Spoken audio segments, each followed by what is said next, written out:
Hi everybody and welcome to the second video of our children's church lessons.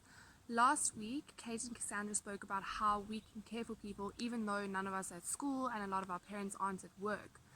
So I wanted to ask, how did you guys care for people this week? Maybe you sent someone a nice message, maybe you sent someone a funny picture. You can let us know, you can comment on this video, you can send one of your children's church leaders a message. Even if you just talk to your parents about it, that's cool. So the lesson for today, or for this video, is about Palm Sunday. But first, I have some questions for you. So you can just discuss them with your family at home. The first question is, what does a normal king look like? And what is his job? So if I have to think about a normal king, I'd say a king, he has quite a shiny crown and he sits on a really big fancy chair. And I'd say that his job is probably like he looks after the country where he's the king. He looks after that country, and he probably lives in a big fancy house, and he has like lots of horses and a big army that looks after him because he's probably quite important, right? The next question is, what do you imagine a parade would look like for a king that everyone loved?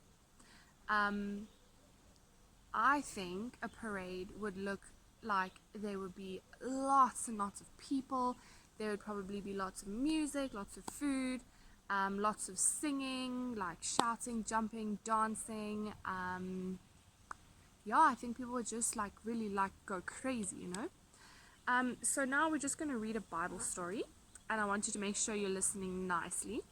So the Bible story comes from Matthew 21 verses 1 to 11. And it says, Jesus and his followers were coming closer to Jerusalem. But first they stopped at Bethphage at the hill called the Mount of Olives. From there, Jesus sent two of his followers into the town.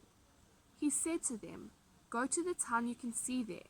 When you enter it, you will find a donkey tied there with its colt." So a colt is a young donkey, not really a baby donkey, but just a young donkey. Untie them and bring them to me. If anyone asks you why you are taking the donkeys, tell him the master needs them and he will send them back soon. This was to make clear the full meaning of what the prophet said. The prophet said, "Tell the people of Jerusalem, your king is coming to you. He is gentle and riding on a donkey. He is on the colt of a donkey." The followers went and did what Jesus told them to do. They brought the donkey and the colt to Jesus. They laid their coats on the donkeys, and Jesus sat on them. Many people spread their coats on the road before Jesus. Others cut branches from the trees and spread them on the road. Some of the people were walking ahead of Jesus, others were walking behind him. All the people were shouting, "Praise to the Son of David! God bless the one who comes in the name of the Lord! Praise to God in heaven!" Then Jesus went into Jerusalem. The city was filled with excitement. The people asked, "Who is this man?" The crowd answered, "This man is Jesus. He is the prophet from the town of Nazareth in Galilee." So there was a very, very big parade, and Jesus deserved it. So remember how he had traveled all over Israel, helping people, doing miracles, and telling people all about God's love. Now he was coming to the most important city. This was something that the Bible had been promising for hundreds of years. That's a long time to be talking about something, and now it's finally happening. Imagine how excited everyone would be. Everything was coming together, and the people were going crazy. But there was one problem. Jesus wasn't rich like a normal king. He didn't have a big fancy horse or a big fancy army to go with him in the parade. Did you hear how Jesus fixed that problem? I'm going to read you part of the Bible story again, and we'll see. So it says, Jesus and his followers were coming closer to Jerusalem, but first they stopped at Bethphage, at the hill called the Mount of Olives. From there, Jesus sent two of his followers into the town. He said to them, "Go to the town you can see over there. When you enter it, you will find a donkey tied there with its colt. Untie them and bring them to me. If anyone asks you why you are taking donkeys, tell him the master needs them and he will send them back soon." When Jesus and his disciples were walking towards Jerusalem, Jesus stopped them. He sends two of his disciples to get two donkeys. But he didn't say anything about paying for them. They are to go to the village and get the donkeys, and if there are any problems, they must just say that the Lord needs them, and all will be fine. Jesus didn't do this by mistake. It wasn't an accident. This is what the Bible had promised for hundreds of years. The real king wasn't going to be fancy, but he would ride into the city on a donkey that he borrowed. Another part of the Bible story says, this was to make clear the full meaning of what the prophet said. Tell the people of Jerusalem, your king is coming to you. He is gentle and riding on a donkey. He is on the colt of a donkey. Jesus was supposed to ride in on a donkey's colt. So like I told you, a colt is a young donkey, a small donkey. Can you imagine a big king, a big fancy important king, riding in on a little donkey? I think that would be a little bit weird, don't you think? What about the fancy army and the big horse? He didn't have any of that. But you see, Jesus wasn't a normal king. And he wasn't trying to show off how important he was, and he wasn't trying to force everyone to love him. He just wanted to show love, and he wanted to serve the people. Okay, another part of the Bible story. The followers went and did what Jesus told them to do. They brought the donkey and the colt to Jesus.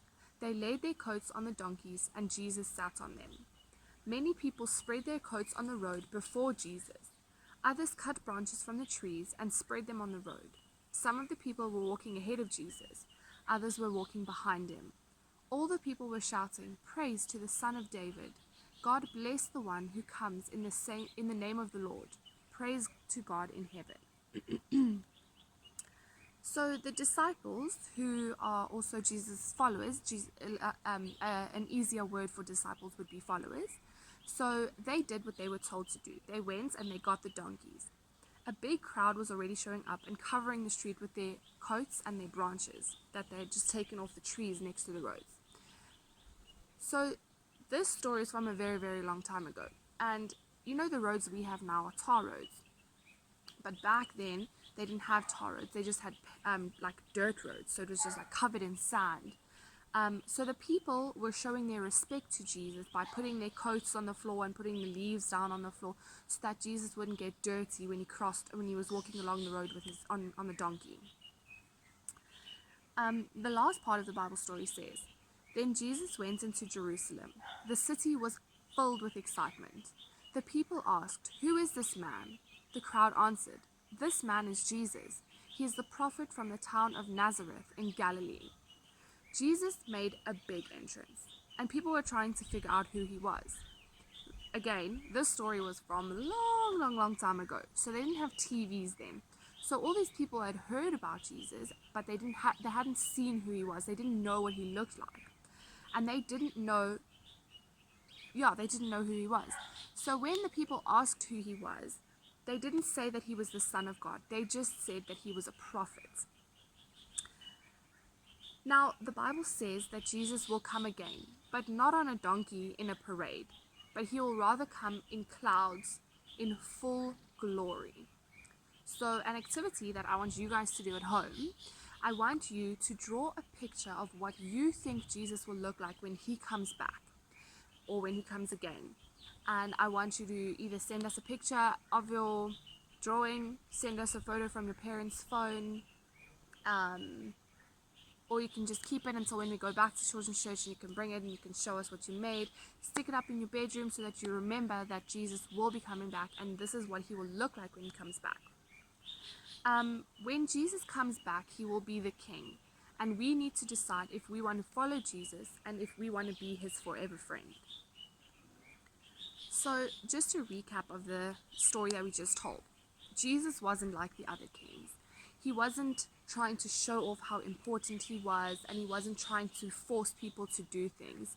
He was fulfilling the prophecies by arriving on a donkey, and everyone already knew how important he was. It's important for us to remember that even though Jesus is a big king, he cares about us so much, and he isn't worried about fancy things like having a big army or having like lots of horses or a big palace or castle, or anything else that makes you look important to other people. So that's the end of our lesson. I want you guys to remember that, that Jesus will be coming back, and we need to be his forever friend. Yeah, we miss you guys a lot. If you have anything that you want to tell us, if you want to send us any messages, it would be amazing. You can just send us a WhatsApp or use your parents' phone if you don't have a phone. If you don't have our numbers, you can just ask your parents to ask Kate for our numbers, because Kate has our numbers, and then we will just reply to you. Yeah, and also, if you guys have any prayer requests or anything that you want us to pray for, you can just let us know. Send us a message, ask your parents to send us a message, or ask them if you can use their phone. Send us a message, let us know what your prayer request is, whenever you need anything. Stay safe, make sure you wash your hands, and keep caring for people the same way you did last week. There's never a time to stop caring for people. Even though now we are all at home and none of us are at school and a lot of our parents aren't at work and everything, we can still care for people now. You can phone someone, send them a message, take a video to send to them, anything like that. Okay, let's close in prayer. Hands together, eyes closed. Dear Jesus, thank you for everything you've given us. Thank you for always being there for us. We pray that you will look after all of us until you come again, and we thank you for this time that we get to spend together. Thank you for being our forever friend. Amen. Thanks, guys. I'll see you next time. Bye.